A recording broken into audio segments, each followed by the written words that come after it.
कहानी की शुरुआत एक जवान लड़की से होती है। उसका बॉयफ्रेंड उसे घर छोड़ कर जाता है।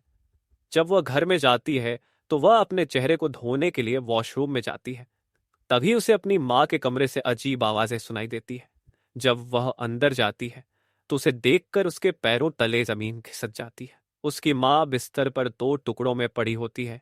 यह देखकर वह बहुत डर जाती है और यह सब करने वाला कोई और नहीं बल्कि उसका पिता होता है, जो अपनी समुराई तलवार लेकर उसकी तरफ पड़ता है। लड़की उससे बचने की गुहार करती है। अब कहानी एरन नाम के एक लड़के पर शिफ्ट होती है। एरन लॉ स्कूल का ग्रेजुएट है, लेकिन उसे पढ़ाई के बाद कोई नौकरी नहीं मिलती। वह अपना खर्चा चलाने के लिए एक कॉफी शॉप में काम करता है। एरन का होंठ भी थोड़ा कटा हुआ है, जिससे वह अपने लुक्स को लेकर असहज महसूस करता है। एक दिन एरन एक जगह नौकरी के लिए इंटरव्यू देने जाता है, लेकिन उसे वहां भी नौकरी नहीं मिलती। फिर वह अपने अपार्टमेंट लौटता है, लेकिन उसका दरवाजा नहीं खुलता। दरअसल उसने पिछले 2 महीने से रेंट नहीं भरा था, इसलिए उसके मालिक ने दरवाजे पर ताला लगा दिया था। एरन अपने मालिक से गुहार करता है कि उसे अंदर जाने दिया जाए, लेकिन मालिक कहता है कि पहले उसे 3,000 देने होंगे। एरन अब पूरी तरह से बेबस और लाचार महसूस करता है। एरन के पास अब कोई रास्ता नहीं बचता। तभी उसकी एक्स गर्लफ्रेंड लीसा का कॉल आता है। लीसा उसे बताती है कि उसके पिता का निधन हो गया है। यह सुनकर एरन बहुत दुखी हो जाता है और वह अगले दिन अपने होम टाउन के लिए निकल पड़ता है। जब एरन अपने घर पहुंचता है तो उसके पड़ोसी का कुत्ता पेडिंगटन भौंकने लगता है। उसका पड़ोसी येट्स कुत्ते को संभालते हुए एरन से कहता है कि वह बड़ा वकील बन गया है, लेकिन उसे यह नहीं भूलना चाहिए कि वह कहां से आया है। येट्स एरन को चिढ़ा रहा था क्योंकि वह काफी समय बाद घर आया था। यहाँ के लोग सोचते हैं कि एरन एक बड़ा वकील है, जबकि उसने अपने माता पिता को भी सच नहीं बताया था। एरन अपने घर के अंदर जाता है और अपनी माँ केट से मिलता है। केट उसे देखकर कहती है कि वह बहुत दुबला हो गया है। फिर वह उसे नाश्ता करवाती है। केट बताती है कि उसके पिता ने अपनी आखिरी समय में भी एरन की बातें करना नहीं छोड़ा और वे उस पर बहुत गर्व करते थे। ये सुनकर केट रोने लगती है। इसके बाद सीन बदलता है और हम एरन के पिता के अंतिम संस्कार में जाते हैं। एरन के पिता को हमेशा से एंटीक चीजें पसंद थीं और यही उनका शौक था। अगले दिन एरन अपने पिता की चीजें बेचने जाता है ताकि वह अपना $3,000 का रेंट चुका सके। लीसा उसकी मदद करती है और बताती है कि वह डेरिक को डेट कर रही है। डेरिक एक बुरा इंसान था और कॉलेज में भी वह एक बुली था, लेकिन अब लीसा बताती है कि डेरिक बदल गया है और अच्छा इंसान बन गया है। वह अब यहाँ का शेरिफ भी बन चुका है। तभी टायरन, एरन का दोस्त, वहां आता है। लीसा उसे देखकर वहां से चली जाती है। एरन टायरन से पूछता है कि लीसा ऐसा क्यों कर रही है। टायरन बताता है कि लीसा के बॉयफ्रेंड और डेरिक के बीच थोड़ी लड़ाई हुई थी।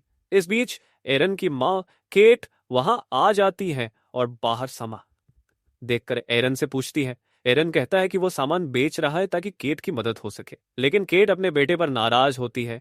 वो कहती है कि एरन को ऐसा करने के लिए किसने कहा। वह कभी कॉल नहीं करता और अब अपने फायदे के लिए आया है। केट उन सामानों को अंदर रखने के लिए कहती है क्योंकि वह अपने पति से बहुत प्यार करती थी और नहीं चाहती कि उनके पति की चीजें बेची जाए। एरन अपनी माँ की बात सुनकर सामान नहीं बेच सकता, इसलिए वह चुपके से एक पुराना वास उठाकर रात में उसे ऑनलाइन बेचने की कोशिश करता है। लेकिन तभी उसकी टैबलेट की स्क्रीन बंद हो जाती है। बाहर से कुछ आवाजें सुनकर वह चेक करने जाता है और वहां उसे उसका स्कूल का बेस्ट फ्रेंड जेरेमी मिलता है। जेरेमी एरन को बताता है कि उसने कोई कॉल या मैसेज नहीं किए, जो कि गलत बात है। फिर जेरेमी उनके लिए वीड लेकर आता है और दोनों रूम में चले जाते हैं। जेरेमी उस वास को देखकर कहता है कि यह तो बहुत अजीब है। फिर दोनों वीड पीते हैं और ड्रिंक करते हैं। इस दौरान लीसा की बातें शुरू होती हैं। जेरेमी एरन को बताता है कि डेरिक अब भी अच्छा इंसान नहीं बना है और वह लीसा के साथ बुरा व्यवहार करता है। यह सुनकर एरन को बहुत बुरा लगता है। फिर जेरेमी वहां से चला जाता है और उसके जाने के बाद डेरिक आता है। डेरिक एरन से अच्छे से बात नहीं करता। एरन उसे बताता है कि उसे लीसा के साथ अच्छे से रहना चाहिए, लेकिन डेरिक उसकी बातों को गंभीरता से नहीं लेता। एरन वहां से निकलकर एक गैस स्टेशन पर जाता है और एक स्क्रैच कार्ड लेता है। पहले प्रयास में उसे कुछ नहीं मिलता, लेकिन जब वह फिर से कोशिश करता है तो वह दल 55 जीत जाता है। यह उसके लिए बहुत बड़ा सरप्राइज होता है और वह खुश होता है कि अब वह अपना रेंट चुका सकता है। घर जाकर उसकी माँ एरन के सामने आती है और अपने बर्ताव के लिए माफी मांगती है। वह कहती है कि वह अपने पति को बहुत याद कर रही। फिर वह एरन से कहती है कि कुछ दिन और उनके साथ रुक जाए। एरन मान जाता है। राहत को येट्स का कुत्ता पेडिंगटन काफी भौंक रहा होता है, जिससे एरन सो नहीं पाता। वह विंडो पर जाकर पेडिंगटन को चुप होने के लिए कहता है। अगले दिन येट्स उसका दरवाजा खटखटाता है और गुस्से में लगता है। जब एरन दरवाजा खोलता है तो येट्स उसे अपने साथ ले जाता है। वहां एरन देखता है कि पेडिंगटन को किसी ने मार दिया था। येट्स एरन पर इल्जाम लगाता है क्योंकि उसे हमेशा से एरन पसंद नहीं था, लेकिन एरन ने ऐसा कुछ नहीं किया था। रात को एरन लीसा से मिलने जाता है। वह बातचीत में डेरिक की बात छेड़ देता है और कहता है कि डेरिक उसके लिए ठीक नहीं है। यह सुनकर लीसा नाराज हो जाती है और कहती है कि एरन बस उससे जलता है। इतना कहकर वह वहां से चली जाती है। एरन सोचता है कि काश वह अच्छा दिखता, और इसका मतलब उसके कटे हुए होठ से था। एरन जब घर जाने के लिए सड़क पार कर रहा होता है, तभी एक कार उसे टक्कर मार देती है। उस कार में टायरन होता है, जो उसे जल्दी से हॉस्पिटल ले जाता है। अगले दिन एरन को होश आता है और डॉक्टर उसे बताते हैं कि उन्होंने उसके चेहरे का पुनर्निर्माण किया है, क्योंकि हादसे के बाद उसका चेहरा खराब हो गया था। डॉक्टर के जाने के बाद टायरन वहां आता है और माफी मांगता है। एरन उसे बताता है कि इसमें उसकी कोई गलती नहीं थी, यह बस एक हादसा था। यह सुनकर टायरन राहत की सांस लेता है, लेकिन टायरन बताता है कि डेरिक ने उसे ड्रिंक एंड ड्राइव के लिए पकड़ा था, जबकि उसने शराब नहीं पी थी। इससे पता चलता है कि टायरन और डेरिक के बीच कोई लड़ाई चल रही थी। अब सीन डेरिक के घर पर शिफ्ट होता है। यहाँ हमें पता चलता है कि डेरिक लीसा के साथ अच्छे से नहीं रहता। हम यह भी जान पाते हैं कि पहले लीसा टायरन को डेट कर चुकी थी, और उससे पहले एरन को भी। यह अजीब बात है कि लीसा ने 3 लड़कों को एक साथ इस तरह से फंसाया था, जिससे डेरिक टायरन से चिढ़ता था। फिर डेरिक और टायरन के बीच फिर से लड़ाई होती है। इसके बाद सीन हॉस्पिटल में आता है, जहां लीसा अब एरन से मिलने आई होती है। एरन को आज अपने चेहरे से पट्टियां हटवानी थी। जब नर्स उसकी पट्टियां हटाती है तो एरन अपना चेहरा शीशे में देखता है। वह देखकर बहुत खुश होता है, क्योंकि उसका चेहरा पहले से काफी सुंदर हो गया है और उसके कटे हुए होंठ का निशान भी गायब हो गया है। उसे लगता है जैसे उसकी सारी इच्छाएं पूरी हो रही हैं, पहले 55 मिलना और अब उसका चेहरा ठीक होना। घर जाकर एरन अपनी माँ केट को आवाज लगाता है। केट काफी उदास बैठी होती है, अपने पति की यादों में खोई हुई। जब एरन उन्हें अपना नया चेहरा दिखाता है तो केट हैरान और खुश हो जाती है। एरन बताता है कि वह यहाँ और कुछ दिन रुकना चाहता है, जिसे सुनकर उसकी माँ बहुत खुश होती है। वह कहती है कि काश उनके पति भी यहाँ होते, और एरन भी यही सोचता है। रात को जब एरन ब्रश कर रहा होता है तो उसे शीशे में एक डरावना चेहरा दिखाई देता है। यह उसका एक बुरा सपना होता है। आज उसे लीसा के साथ बाहर जाना था, इसलिए वह तैयार होकर नीचे आता है। उसकी माँ उसे बुलाती हैं और वह बहुत खुश लग रही होती है। वह एरन से डांस करने के लिए कहती है। इसी बीच लीसा वहां आ जाती है और फिर एरन लीसा के साथ बाहर चला जाता है। दोनों एक पेड़ के नीचे बैठते हैं। एरन लीसा से सॉरी कहता है और बताता है कि वह सच में किसी बेहतर इंसान को डिजर्व करती है और उसे खुश रहना चाहिए। यह सुनकर लीसा इमोशनल हो जाती है और उसे किस कर देती है। एरन अपने होम टाउन वापस आने के बाद अचानक से खुशियों से भर जाता है। एक रात वह अपने दोस्त जेरेमी के साथ कार में बैठकर स्मोक कर रहा होता है।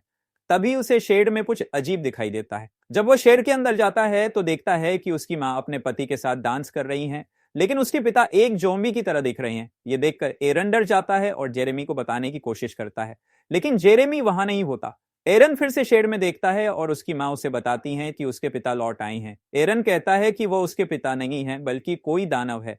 यह सुनकर उसकी माँ गुस्से में कहती हैं कि उसे घर जाने के लिए कहा। एरन घर जाने के बजाय सीधा जेरेमी के पास जाता है।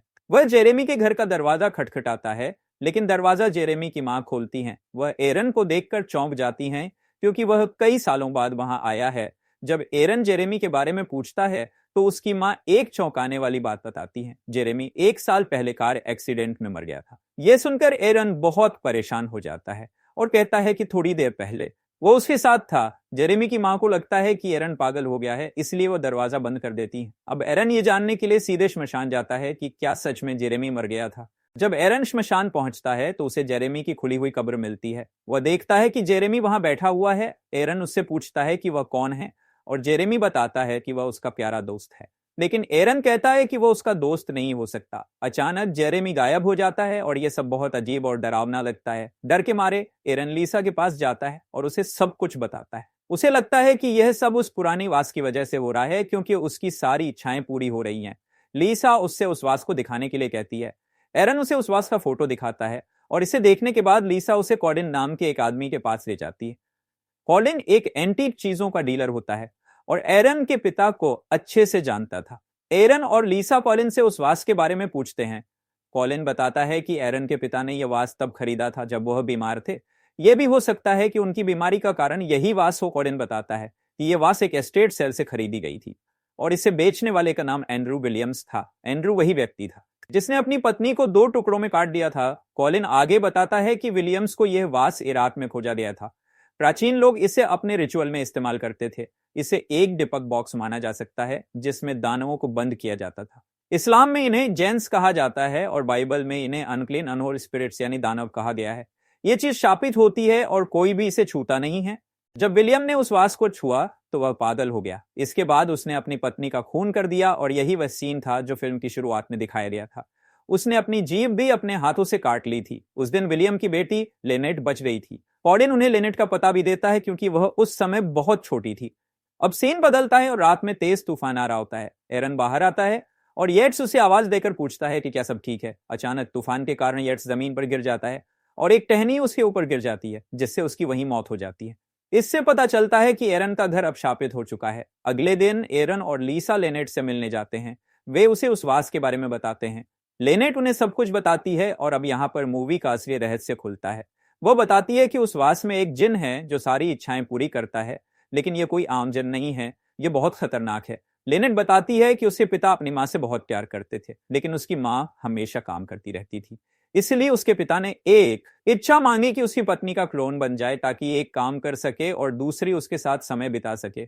उसकी इच्छा पूरी तो हो गई, लेकिन जिस तरह से वह चाहते थे वैसा नहीं हुआ। उस जिन ने उसके पिता के हाथों ही उसकी मां को 2 हिस्सों में कटवा दिया। एरन कहता है कि जेरेमी वास्तव में उसी जिन के रूप में उसके सामने आया था और यही कारण था कि कोई भी जेरेमी को देख नहीं पा रहा था। लीसा भी एरन को देखकर अजीब महसूस करती है क्योंकि वह अपने आप से बातें कर रहा था। अब उन्हें किसी तरह उस जिन से पीछा छुड़ाना था, लेकिन इसका तरीका केवल विलियम को ही पता था जो अभी जिंदा था। इसलिए लेनेट उन्हें अपने पिता से मिलवाने ले जाती है। जब वे वहां पहुंचते हैं तो विलियम को बाहर लाया जाता है। वह कुछ नहीं बोल सकते क्योंकि उसने अपनी जीभ काट ली थी। उसे पेन और पेपर दिया जाता है और वह पूछता है कि उसने कितनी इच्छाएं मांगी है। विलियम बताता है कि उसने शायद 5 या 6 इच्छाएं मांगी हैं। उसकी आखिरी इच्छा थी कि वह अपने पिता को फिर से कब्र में भेज दे। विलियम उसे चेतावनी देता है कि किसी भी हाल में वह जिन से 7वीं इच्छा न मांगे, क्योंकि ऐसा करने पर वह अपनी आत्मा खो देगा, यानी जिन उसकी आत्मा को ले लेगा। यह सुनकर एरन और लीसा बहुत डर जाते हैं। एरन कहता है कि वह अपनी मां के साथ वापस शिकागो जाएगा, लेकिन लीसा उसे याद दिलाती है कि वह इससे भाग नहीं सकता क्योंकि यह चीज उसका पीछा करती रहेगी। एरन अब लाचार महसूस करता है। तभी उसे लगता है कि आसपास के लोग अजीब बर्ताव कर रहे हैं, इसलिए वे दोनों वहां से निकल जाते हैं। जब वे घर पहुंचते हैं तो एरन देखता है कि उसकी मां ने खुद को खत्म कर लिया है। यह देखकर उसका दिमाग खराब हो जाता है और वह बहुत दुखी होता है। फिर वह अकेले अपने कमरे में बैठा होता है जहां जिन उसे एक और इच्छा मांगने के लिए उकसाने लगता है। वह उसकी मां लीसा और जेरेमी के रूप में उसके सामने आता है। एरन अपने मां की बॉडी को हटाने के लिए 911 पर कॉल करता है। वह सोचता है कि शायद वह खुद को पकड़वा देगा ताकि वह और इच्छाएं न मान सके। तभी डेरिक जो एक शेरिफ है उसके घर आता है और उसे चेतावनी देता है कि वह लीसा से न मिले वरना उसके लिए ठीक नहीं होगा। एरन और डेरिक के बीच लड़ाई होती है और एरन एक और इच्छा मांगता है। वह कहता है, मैं चाहता हूं कि डेरिक कभी लीसा को न देख सके। इस पर एरन फंस जाता है क्योंकि डेरिक असल में वही जिन होता है। एरन को अपनी गलती का एहसास होता है और डेरिक हंसते हुए कहता है कि अब लीसा की क्या हालत होगी। इस बीच लीसा टायरन के घर जाती है क्योंकि डेरिक ने टायरन पर ड्रिंक एंड ड्राइव का इल्जाम लगाया था। लीसा टायरन को बताने आई थी कि डेरिक उसकी बेल रिवर्स करने की कोशिश कर रहा है। यह सुनकर टायरन गुस्से में डेरिक के घर चला जाता है। वहां लीसा बाथरूम में नहा रही होती है। टायरन डेरिक को खत्म करने आया था ताकि वह उसके खिलाफ कुछ न कर सके। डेरिक अपनी गन ढूंढता है लेकिन वो टायरन के पास होती है। टायरन डेरिक से कहता है कि उसे इस बारे में कुछ नहीं पता और गुस्से में उसे पकड़ लेता है। तभी लीसा वहां आ जाती है और टायरन को रोकने लगती है। अब टायरन लीसा से सबूत मांगता है जिससे वह डेरिक के खिलाफ खड़ा हो सके। एरन अफसोस के साथ 911 को कॉल करता है ताकि उसकी मां की लाश को वहां से हटाया जा सके। वह सोचता है कि शायद वह खुद को पकड़वा देगा ताकि वह और इच्छाएं न मांग सके। तभी डेरिक जो एक शेरिफ है वहां आता है और एरन को चेतावनी देता है कि वह लीसा से न मिले। फिर डेरिक एरन पर हमला कर देता है, लेकिन टायरन उसे गोली मारकर मार देता है। यहाँ पर पता चलता है कि टायरन ने लीसा की जगह जिन का रूप धारण किया था। एरन को अपनी गलती का एहसास होता है और वह लीसा को बताता है कि उसने क्या इच्छा मांगी थी। टायरन को समझ नहीं आता कि सब उसके खिलाफ क्यों हो रहा है। गलती से टायरन गोली चला देता है और लीसा को लग जाती है, जिससे वह वहीं मर जाती है। यह देखकर टायरन खुद को भी गोली मार लेता है। एरन बहुत दुखी होता है और अपनी आखिरी इच्छा मांगता है। वह जिन से कहता है कि उसकी 7वीं इच्छा यह हो कि वह उसी दिन मारा जाए जब टायरन ने उसे कार से ठोका था। जिन उसकी इस इच्छा को पूरा कर देता है और एरन उसी समय में पहुंच जाता है जहां टायरन ने उसे कार से उड़ा दिया था, जिससे उसकी वहीं मौत हो जाती। फिर सीन बदलता है और एरन देखता है कि वह अभी भी जिंदा है। वह अपने बिस्तर से उठता है पानी पीने के लिए, लेकिन उसे एहसास होता है कि वह अपने बिस्तर पर नहीं है बल्कि मिरर वर्ल्ड के अंदर है। इसका मतलब है कि एरन की आत्मा मिरर वर्ल्ड में फंस गई है। टर्किश फिल्मों से हमें पता चलता है कि जिन्स मिरर वर्ल्ड में रहते हैं, इसलिए वे आसानी से गायब हो जाते हैं। विलियम ने कहा था कि उसे अपनी 7वीं इच्छा नहीं मांगनी चाहिए थी। उसने अपनी जीभ काट ली थी ताकि वह उस जिन को अपनी 7वीं इच्छा न बता सके। यह साबित करता है कि 7वीं इच्छा मांगना कितना खतरनाक हो सकता है। अब एरन की आत्मा जिन की हो गई थी और उसे अनंत काल तक टॉर्चर किया जाएगा। फिर सीन बदलता है और हम केट को देखते हैं, जो अपने पति की कुछ एंटीक चीजें बेच रही होती हैं। शायद वह ऐसा इसलिए कर रही थी क्योंकि उसका बेटा भी ऐसा करना चाहता था, लेकिन उसने उसे ऐसा करने से रोका था। अब सबकी यादें फिर से सामान्य हो गई हैं, यानी कि वे उस समय पर लौट आए हैं जब किसी को उस वास के बारे में कुछ नहीं पता था। केट लिसा को वो वास एक गिफ्ट के रूप में देती है क्योंकि लिसा शिकागो जा रही थी। वह उस वास को लेकर वहां से निकल जाती है, जिसका मतलब है कि अब यह शापित वास लिसा के साथ शहर में पहुंच चुका है। और इसी के साथ यह मूवी खत्म हो जाती है। दोस्तों, यह थी द फाइनल विश फिल्म की कहानी। उम्मीद है आपको पसंद आई होगी। मूवी काफी दिलचस्प और मजेदार है। यहाँ पर कुछ भी समझाने जैसा नहीं है। दरअसल विलियम ने यह वास पहले एक एक्सप्लोरेशन पर पाया था और गलती से इसे छू लिया, जिससे वह शापित हो गया और कई इच्छाएं मांगी। विलियम ने अपनी पत्नी को मार डाला जब उसे समझ में आया कि 7 इच्छाएं पूरी होने के बाद उसकी आत्मा जिन की हो जाएगी, तो उसने अपनी जीभ काट ली ताकि वह अपनी बेटी को बचा सके। यह जिन चाहता था कि उसके आसपास कई लोग मारे जाएं ताकि उनकी आत्माएं उसकी हो जाएं और वह और भी शक्तिशाली बन सके। फिर यह वास एक डीलर के पास पहुंच जाता है जो इसे एरन के पिता को बेच देता है। इसके बाद एरन के पिता की भी मौत हो जाती है। अब इस जिन ने अपना अगला शिकार एरन को बनाया, लेकिन एरन समझदार था और उसने खुद को बलिदान कर दिया, जिससे कई जानें बच गई। हालांकि हम जानते हैं कि यह जिन कितना चालाक और खतरनाक है। अब यह शहर में लीसा और अन्य लोगों को अपना शिकार बनाने के लिए तैयार है। दोस्तों, उम्मीद है आपको यह फिल्म पसंद आई होगी और मेरी व्याख्या भी अच्छी लगी हो। अगर आपको वीडियो पसंद आया हो तो लाइक करें और अगर आप चैनल पर नए हैं तो सब्सक्राइब करना ना भूलें। यह बताना ना भूलें कि इस मूवी को देखकर आपको किस किस फिल्म की याद आई। अगर आप चाहते हैं कि मैं उन फिल्मों की भी व्याख्या करूं तो मुझे कमेंट सेक्शन में बताएं। मैं आपसे अगली वीडियो में मिलूंगा। तब तक के लिए सुरक्षित रहें।